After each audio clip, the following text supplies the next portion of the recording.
Study hard, get a job, buy a house, dress to impress, work until you retire.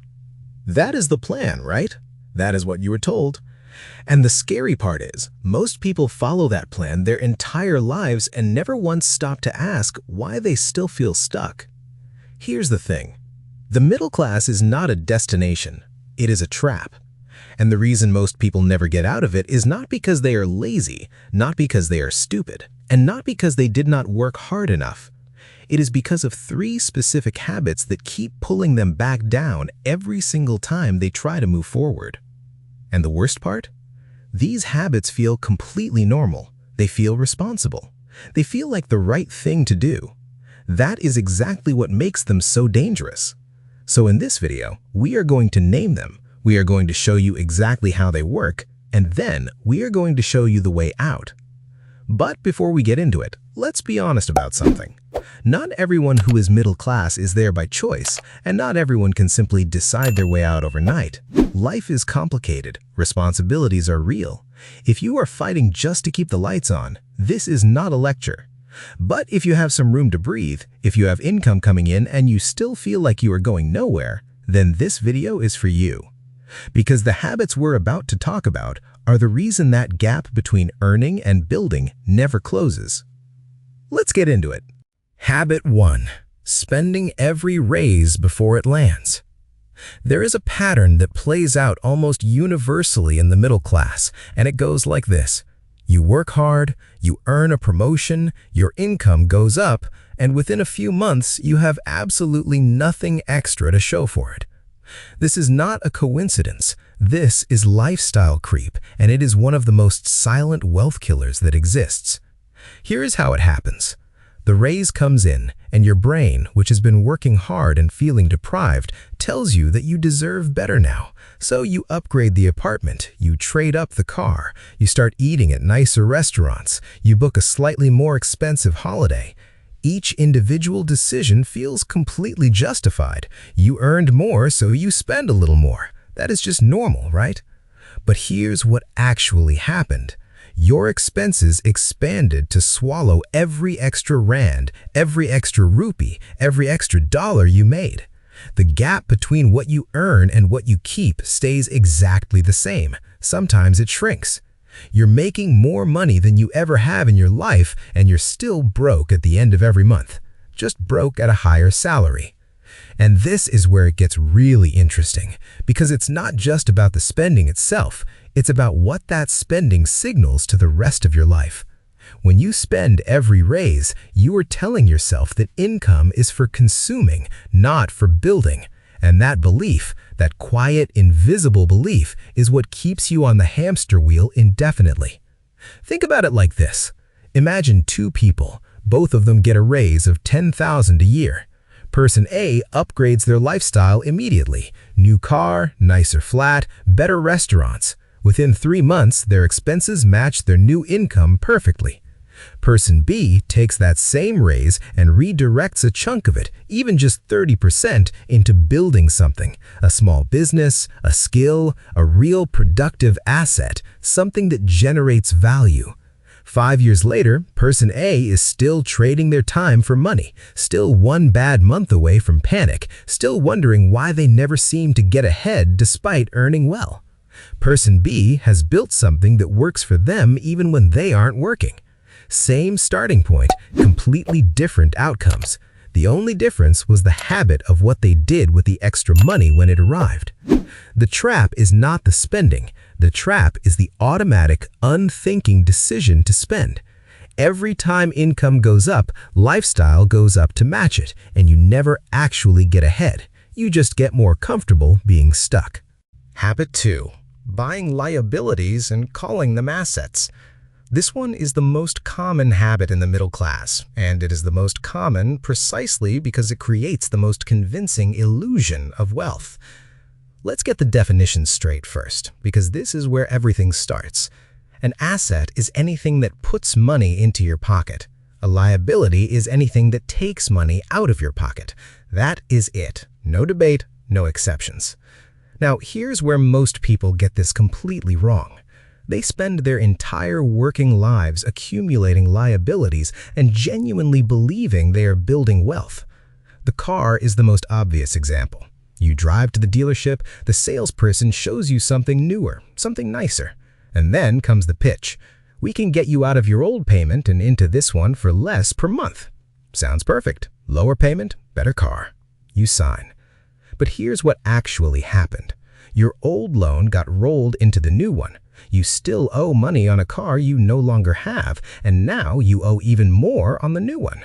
The payment dropped because they stretched the loan from 5 years to 7. You were paying less each month, but paying for longer. The total cost explodes. 3 years later, you do it again. You never own anything. You are always paying, always owing, always stuck in the cycle. Then there's the house. And this one is tricky because culturally, owning a home feels like the ultimate symbol of success. But listen carefully. If the house you live in is eating half your income in repayments, if it has killed your savings, if one broken appliance sends you into a panic, then that house is not an asset. It is a beautiful, expensive liability with very nice walls. The bank approved you for the maximum you could pay, not the maximum you should pay. They profit from the biggest loan possible. You are the one who has to live inside that decision for the next 30 years. And then there's the stuff, the clothes, the phone, the watch, the furniture. Every single one of these takes money out of your pocket, and yet people go into debt to buy them. They pay more than the purchase price to a lender for something whose value is dropping every single day, just to signal to the world that they are doing well. Here's the brutal truth about that. Nobody is watching. Your colleague with the new watch is drowning in payments. Your neighbor with the renovated kitchen remortgaged their house to do it. Your friend posting travel photos financed that trip over 12 months. Everyone is performing wealth. Almost nobody is building it. And while they're performing, the people who are actually building wealth are quietly doing something very different.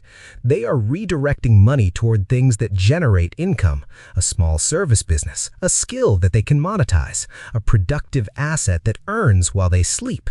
They are not impressive at dinner parties, but they are free. The shift is simple to say and genuinely hard to do. Stop asking, can I afford the repayment? Start asking, does this put money into my pocket or take it out? If the answer is that it takes money out and you're still building, the answer should almost always be no. If you're getting value from this breakdown and want more practical content to improve your financial future, hit subscribe. Habit 3. Protecting the present instead of building the future. This is the quietest habit of the 3, and it is the one that does the most long-term damage. Most middle-class people are not reckless. They're actually quite careful. They pay their bills, they show up to work, they try to be responsible.